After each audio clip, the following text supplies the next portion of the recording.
Assalamualaikum warahmatullahi wabarakatuh. Perkenalkan, nama saya Eka Safitri dari PKHTN Angkatan 2017. Dalam hal ini, saya akan mempresentasikan judul proposal saya, yaitu Politik Hukum Penetapan Pegawai Komisi Pemberantasan Korupsi menjadi Aparatur Sipil Negara. Yang saya hormati Ibu Bapak dosen selaku tim penguji dan pembimbing saya. Indonesia merupakan negara hukum. Negara hukum bertindak melalui organ negara atau lembaga negara. Menurut Triwulantuti, lembaga negara adalah badan yang diatur dalam Undang-Undang Dasar 1945 yang kewenangannya diberikan oleh undang-undang. Pada dasarnya, pembentukan lembaga-lembaga negara tersebut adalah dalam rangka upaya mencapai tujuan negara. Salah satu lembaga negara badan penunjang dalam sistem struktur ketatanegaraan Indonesia adalah Komisi Pemberantas Korupsi, selanjutnya disingkat menjadi KPK. Mengingat Polri dan Kejaksaan Masyarakat belum dapat mengungkapkan perbuatan korupsi sebagaimana yang dikehendaki, maka dibentuklah lembaga KPK. Lewat Undang-Undang 19 tahun 2019 tentang perubahan kedua atas Undang-Undang 30 tahun 2002 tentang Komisi Pemberantas Tindak Pidana Korupsi. Dengan dibentuknya lembaga KPK, maka bertambah lembaga yang berwenang menyidiki perbuatan korupsi, yaitu penyidik KPK. Lembaga yang berwenang menyidik kasus korupsi yaitu penyidik Polri, penyidik Kejaksaan, dan penyidik KPK. Untuk menjalankan pemberantasan tindak pidana korupsi, KPK memerlukan dukungan sumber daya manusia yang berprofesional, berintegrasi tinggi, bermoral dan bertanggung jawab, serta konsisten dalam melaksanakan tugas, wewenang, dan kewajiban sesuai dengan ketentuan perundang-undangan. Namun, pada tanggal 24 Juli 2020 disahkan Peraturan Pemerintah Nomor 41 Tahun 2020 tentang pengalihan pegawai Komisi Pemberantasan Korupsi menjadi Aparatur Sipil Negara yang selanjutnya disingkat ASN. Tentunya mempengaruhi kinerja dan bentuk kepegawaian lembaga KPK. Pengalihan status pegawai KPK menjadi ASN tentunya membuat KPK juga harus tunduk pada peraturan ASN.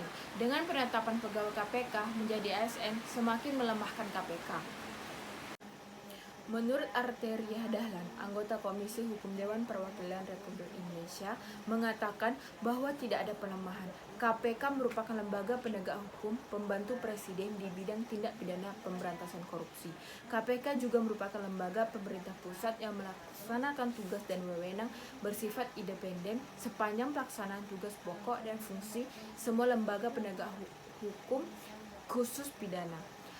Pemberantasan korupsi yang seperti KPK di negara lain itu mempunyai naungan juga bertindak kepada negara, tidak bisa liar. Hal ini dilanjutkan oleh Profesor Romli Atmasasmita, pakar hukum pidana, mengatakan bahwa setiap produk perundang-undang selalu mengikuti zamannya. KPK harus menyadari bahwa kedudukannya dulu dan sekarang tidak berubah. KPK jangan merasa tidak perlu diperbaiki. Sama-sama kita membangun KPK dan memperkuat KPK agar KPK merasa berada dalam negara, bukan negara dalam negara.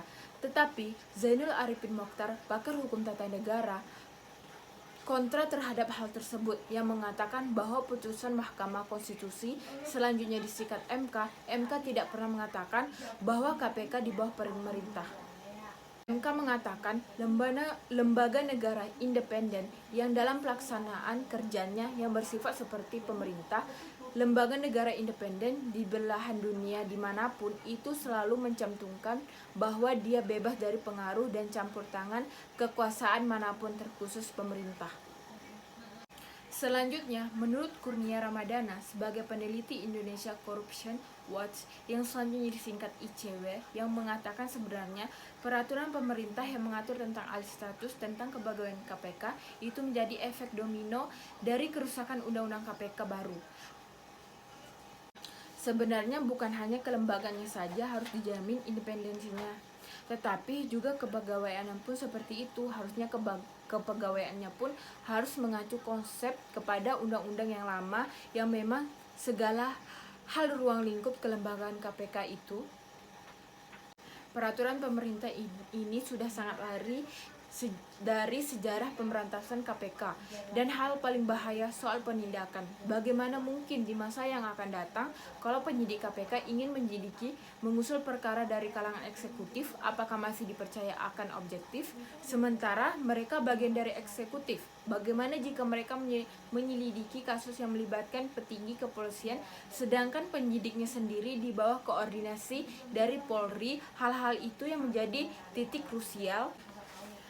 Baiklah, adapun rumusan masalah dalam penelitian saya. Yang pertama, bagaimana politik hukum penetapan pegawai Komisi Pemberantasan Korupsi menjadi ASN. Yang kedua, apakah penetapan pegawai Komisi Pemberantasan Korupsi menjadi ASN sudah tepat? Yang ketiga, bagaimana konsep ideal kedudukan pegawai Komisi Pemberantasan Korupsi di Indonesia? Adapun teori yang saya gunakan dalam penelitian ini ada dua. Yang pertama, teori politik hukum. Politik hukum menurut Utrecht adalah bentuk usaha membuat kaidah-kaidah yang akan menentukan bagaimana seharusnya manusia bertindak. Kemudian Padmo Wahjono dalam bukunya Indonesia Negara Berdasarkan Atas Hukum mendefinisikan politik hukum sebagaimana kebijakan dasar yang menentukan arah, bentuk maupun isi dari hukum yang akan dibentuk. Menurut Soedarto, politik hukum adalah kebijakan dari negara melalui badan-badan negara yang berwenang untuk menetapkan peraturan-peraturan yang dikehendaki, yang diperkirakan akan digunakan untuk mengekspresikan apa yang terkandung dalam masyarakat dan untuk mencapai apa yang dicita-citakan. Menurut Roger, dalam mendefinisikan ilmu politik, lembaga negara bisa diartikan sebagai organ yang melaksanakan tujuan-tujuan dari negara tersebut yang dilakukan setiap lembaga negara ketika pelaksanaan fungsi-fungsinya yang ada, baik fungsi pembentukan hukum maupun fungsi pelaksanaan hukum dan kekuasaan dalam suatu kesatuan kekuasaan negara. Menurut Hans Kelsen, istilah organ negara atau the state organ ketika menulis whoever, artinya siapapun yang menjalankan fungsi suatu tata hukum dapat dikualifikasikan sebagai organ secara lebih spesifik. Kelsen memberikan definisi organ negara sebagai an organ of the state only if Kelsen memberikan definisi organ negara sebagai an organ of the state only if his personality has a specific legal position. Jenis penelitian yang saya gunakan adalah penelitian hukum normatif, yang penelitian meletakkan hukum sebagai sistem norma. Sistem norma yang dimaksud dalam penelitian ini adalah mengenai asas-asas norma, kaidah dari peraturan perundang-undangan. Penelitian hukum normatif disebut juga dengan penelitian doktrinal, yaitu penelitian ini dilakukan atau ditujukan hanya pada peraturan yang tertulis atau bahan-bahan hukum yang lain. Sumber data yang saya gunakan adalah data sekunder, di mana data sekunder ini dibagi tiga. Yang pertama, bahan hukum primer, yang kedua bahan hukum sekunder, yang ketiga bahan hukum tersier.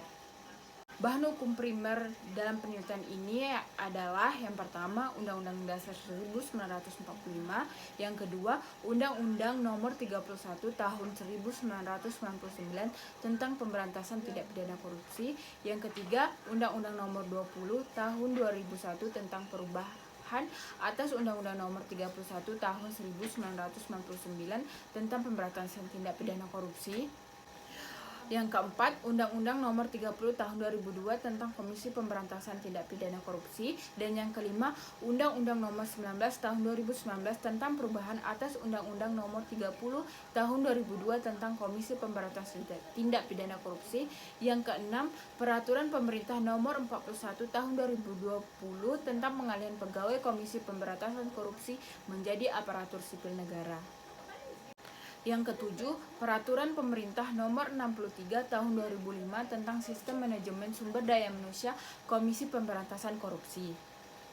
Dalam teknik pengumpulan data, metode yang digunakan yaitu dengan cara studi kepustakaan, yaitu pengkajian informasi tertulis mengenai hukum yang berasal dari berbagai sumber dan dipublikasikan secara luas.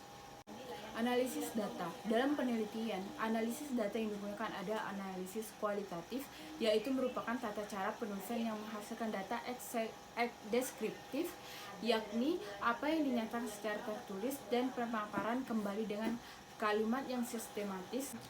Jadwal penelitian saya diperkirakan dimulai dari bulan Desember 2020 dan akan selesai pada bulan Mei 2021.